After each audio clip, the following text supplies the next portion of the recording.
உலகம் முழுவதும் மொஹரம் பண்டிகை இன்று அனுசரிக்கப்படுகிறது.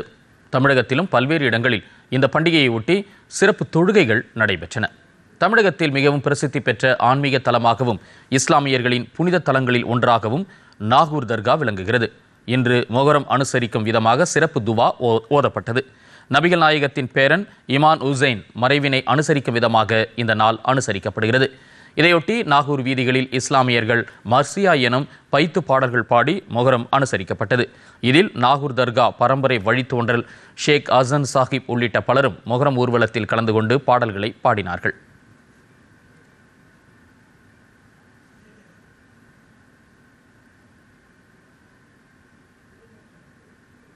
திருவண்ணாமலை மாவட்டம் செங்கத்தில் மொஹரம் பண்டிகையை முன்னிட்டு இஸ்லாமிய மக்கள் சிறப்பு தொழுகையில் ஈடுபட்டு தீ மிதித்து வழிபட்டனர்.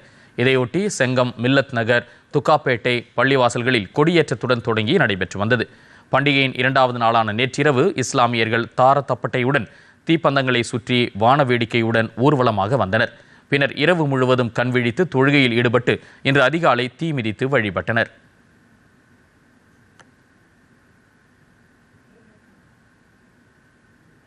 சிவகங்கை மாவட்டம் திருப்பத்தூர் அருகே வஞ்சினிப்பட்டி கிராமத்தில் இந்து முஸ்லிம் மதத்தினர் ஒன்றாக இணைந்து மொஹரம் பண்டிகையை அனுசரித்தனர். இந்துக்கள் அல்லாசாமி பூக்குழி திருவிழா என்ற பெயரில் இஸ்லாமியர்களுடன் இணைந்து இந்த வினோத திருவிழாவை இன்று காலை நடத்தினர். இந்த நிகழ்ச்சியில் இஸ்லாமிய சகோதரர்கள் பூக்குழியில் உள்ள சாம்பலை பிரசாதமாக அள்ளி இந்துக்களுக்கு பூசிவிடும் நிகழ்ச்சியும் நடைபெற்றது. இந்நிகழ்ச்சி இந்து முஸ்லிம் ஒற்றுமையை பறைசாற்றும் ஓர் முக்கிய விழாவாக பல தலைமுறைகளை கடந்து இன்றும் நடைபெற்று வருகிறது. தஞ்சை அருகே 300 ஆண்டுகளுக்கு மேலாக மத நல்லிணக்கத்திற்கு எடுத்துக்காட்டாக இஸ்லாமியர்களின் மொஹரம் பண்டிகையை இந்து மற்றும் இஸ்லாமிய மக்கள் இணைந்து சிறப்புற வழிபாடு நடத்தி வருகின்றனர்.